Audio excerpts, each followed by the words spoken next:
تو اگر سعد حسین رضوی حکومت میں آتے ہیں تو کوئی بھی ملک یا کسی اسٹیٹ سے اسٹیٹ لیول پر گستاخی کی جاتی ہے نبی کریم صلی اللہ علیہ وسلم کی ذات میں، تو سعد رضوی کا رد عمل کیا؟ سے راستہ نہ دیا گیا تو پھر اور راستے ڈھونڈے جاتے ہیں، پھر اور راستے نکلتے ہیں۔ سعد حسین رضوی صاحب سے ایک پرسنل سوال ہے کہ ان کے خلاف ایک چیز مہم چلتی ہے، کبھی پی ٹی آئی والے کہتے ہیں کہ یہ نون لیگ کے ساتھ ہیں، کبھی نون لیگ والے کہتے ہیں یہ پی ٹی آئی ان کو استعمال کر رہی ہیں۔ ذاتی طور پر سعد حسین رضوی صاحب جو ہیں وہ نون لیگ کو زیادہ ناپسند کرتے ہیں یا پی ٹی آئی کو زیادہ ناپسند؟ میرا نام کلیم اللہ، اور اس وقت ہمارے ساتھ جو شخصیت موجود ہیں وہ کسی بھی تعارف کی محتاج نہیں، پاکستان کی سب سے بڑی مذہبی جماعت کے سربراہ علامہ حافظ سعد حسین رضوی صاحب اس وقت ہمارے ساتھ موجود ہیں۔ ان سے پاکستان میں ہونے والے ایسے سوالات جو اس وقت جو ہماری یوتھ ہے وہ جاننا چاہتی ہے، اور تحریک لبیک پر جو سوالیہ نشانات ہیں وہ سوالات جاننے کی کوشش کریں گے، اسی حوالے سے ان سے گفتگو کرتے ہیں۔ السلام علیکم علامہ صاحب۔ جی وعلیکم السلام ورحمۃ اللہ۔ کیا حال ہے قبل؟ اللہ کا شکر ہے۔ ایک تو بہت بہت شکریہ، آپ نے ہمیں قیمتی وقت دیا، اور میرا پہلا سوال یہ ہے کہ علامہ صاحب جو یوتھ ہے، جس ہم ایجوکیشنل سسٹم میں پروان چڑھتے ہیں اس میں ہمیں سمجھایا جاتا ہے کہ آپ نے مذہب سے بالا تر ہو کر سیاست کرنی ہے، سیاست اور جو اسلام ہے دو مختلف چیزیں ہیں، تو اس پہلو کو آپ کیسے دیکھتے ہیں؟ کیا واقعہ ہی مذہب سیاست سے الگ پہلو ہے یا دونوں اکٹھی ہیں؟ ہو سکتا ہے جو سیاست ہے وہ مذہب سے دور ہو لیکن دین سے دور نہیں ہے، اور اسلام مذہب نہیں ہے، دین ہے، اور اسلام مکمل ایک ضابطہ حیات ہے، اور اقبال کہتا ہے جدا ہو دین سیاست سے تو رہ جاتی ہے چنگیزیت۔ آپ دیکھیں دنیا میں جہاں بھی کہیں ان کی سیاست سے ان کا دین دور ہوا ہے تو وہاں اس کا انجام کیا نکلا ہے۔ تو دین جو ہے نا، یہ سیاست جو ہے یہ دین کا ایک لازمی جز ہے۔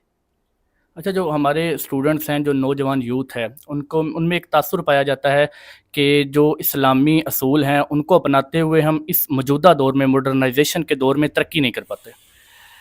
یہ اسلام کسی بھی ترقی کی راہ میں رکاوٹ نہیں، اسلام بے حیائی کی راہ میں رکاوٹ ہے، اسلام بے راہ روی کی راہ میں رکاوٹ ہے، اسلام ظلم کی راہ میں رکاوٹ ہے، اور اسلام اور ان سارے چیزوں کے اندر جو انصافی بددیانتی ہے اس کی راہ میں ایک حائل ہے، ٹھیک ہے جی۔ اور جس کا نام ترقی یہ کہتے ہیں وہ ترقی نہیں ہے، وہ ترقی یہ کہتے ہیں کہ اسلام ہمیں کوئی پوچھنے والا نہ ہو۔ اسلام پوچھتا ہے، لیکن اسلام حق دیتا ہے، اور اسلام ہر وہ چیز دیتا ہے جو انسان کے آزادی اور اس کا بنیادی حقوق ہے وہ اس کے دروازے پر دیتا ہے۔ اچھا، آپ کی جماعت کے بارے میں سب سے ایک اہم سوال یہ اٹھایا جاتا ہے کہ اسلامی قانونوں کے ساتھ، اسلامی نظام کی نفاذ کے ساتھ ساتھ وہ یورپین ممالک کے ساتھ تعلقات کیسے قائم کر سکیں گے؟ دیکھیں جس طرح میرے آقا و مولا صلی اللہ تعالیٰ علیہ وسلم نے اپنے وفود بھیجے بین الاقوامی، اور حضور کے خارجی جتنے بھی معاملات ہیں خارجہ امور کے، ان میں، اور مجھے یہ بتائیں کہ کس نے کہا ہے کہ جو اپنے دین پر چلے وہ خارجہ معاملات نہیں رکھتا؟ آج تک یہ مغلیہ دور تک پوری دنیا کے ساتھ ہمارے خارجی معاملات رہے اسلام، اور اسلام کے اندر ایک مکمل یہ چیزیں موجود ہیں۔ آپ مجھے بتائیں کہ خارجہ معاملات سارے استامن اسلامی ممالک کے موجود ہیں، یورپ کے ساتھ موجود ہیں، باقی سے ساتھ موجود ہیں، تو فلسطین کے اندر ظلم بند کروا دیے؟ بالکل بھی نہیں۔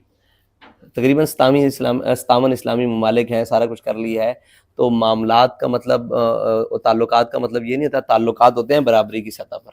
امریکہ وہاں سے کہے اور ہم یہاں سے یس جرنل کہیں، یس جرنل کہیں یا یس سر کہیں، مشرف کو کہے کہ جناب یہاں پہ مجھے ہوائی اڈے چاہیے تو وہ آگے سے یس سر کہے، یہ تو ممکن نہیں ہے۔ خارجہ تعلقات کا مطلب ہے کہ ہم اپنی پاور رکھتے ہیں، ہم اپنے وطن رکھتے ہیں، ہماری چیزیں ہمارے اصولوں اور ہمارے ضوابط اور ہمارے روایات اور ہمارے مفادات کے حق میں جو ہوں گی وہ ہم کریں گے، اور وہاں سے وہ جو کہیں یہاں سے ہم مان لیں، یہ کیسے ممکن ہے؟ یہ خارجہ تعلقات نہیں ہوتے، یہ تو اور کسی کو چیز کا نام ہے۔ خارجہ تعلقات یہ ہیں کہ وہ اپنی سطح پر اپنی حدود میں اور ہم اپنی حدود میں رہتے ہوئے تعلقات قائم رکھیں، اور دنیا مانتی ہے زوروں کو، کمزوروں کو کبھی آج تک کسی کے تعلقات۔ آپ نے سنا ہے کہ کبھی کسی نے کہا ہو کہ یہ چھوٹے ممالک ہیں، پاناما، ان سے تعلقات بناؤ، یہ چھوٹا مالدیپ سے کوئی تعلقات بنائے، یہ کمزور ممالک جس طرح چھوٹے ہیں، وہ کہتے ہیں تعلقات بناؤ امریکہ سے، چین سے، اور اس سے رشیا سے۔ تو ہم یہ کہتے ہیں کہ ہمارے اندر اتنی پاور ہونی چاہیے، ہماری ریاست، ہمارا ملک، ہمارا وطن اتنا دم خم والا ہونا چاہیے،